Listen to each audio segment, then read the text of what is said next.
Hey, liberal fruitcakes! 2 videos in one night. How exciting. So, my thoughts about today. Let's talk about it! Now, I wanted to talk a little bit about what happened today. And everybody knows that Trump paused his tariffs today, at least in part.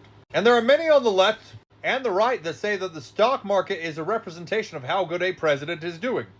I disagree with that. The stock market is wildly unpredictable and is influenced by a variety of factors.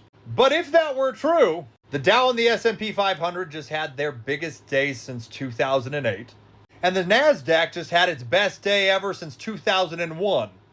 Now, before you come at me with statements like, but the stock market's still lower than when Trump first took office, the stock market is extremely reactive. And just by Trump lightening up some of his regulations and giving clear pictures on what's happening, the stock market soared. Which is why I said in a previous video, the stock market is not a good representation of the economy. And we need to look at what everybody's been saying, that Trump caved. No, Trump negotiated. If you have never owned a business, never ran a business, or never negotiated on behalf of a business, you don't know how quickly things can change. And how even with your game plan, things might adapt earlier and change your course of action and still get the exact same result. So Trump placed tariffs and then placed a pause on those tariffs. But by that point, 75 countries had already come to the table willing to renegotiate terms of trade. That is not called caving, that's called negotiating. It's also called prioritizing or strategy, because he got what he wanted. It's changing the market, which was unsustainable for the United States. Because Europe wants access to our markets, but doesn't want the United States to have access to their markets. They say that they're friendly with us, but treat us as the butt of the joke, and that's been long before Trump was president.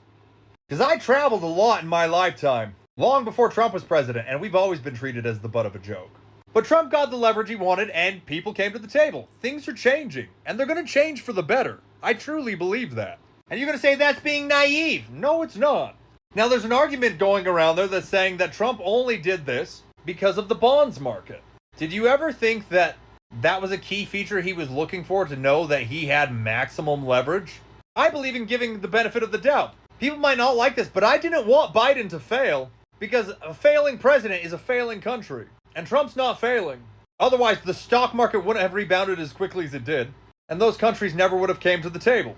And the strategy is shifting. I believe that the strategy is shifting to where it needs to, which is prioritizing trade with our European allies, prioritizing stronger tariffs on China, whose trading practices negatively impact the rest of the world. And we need to work with them to renegotiate fairer trading practices. And now Trump's going to prioritize that, which probably, I hope, and it seems to be, was the plan the entire time. Now it's going to take a bit for these negotiations to wrap up. The market's starting to see a bigger picture, which means you should start to see the bigger picture. And if you don't, I don't know what to tell you. Have a good day!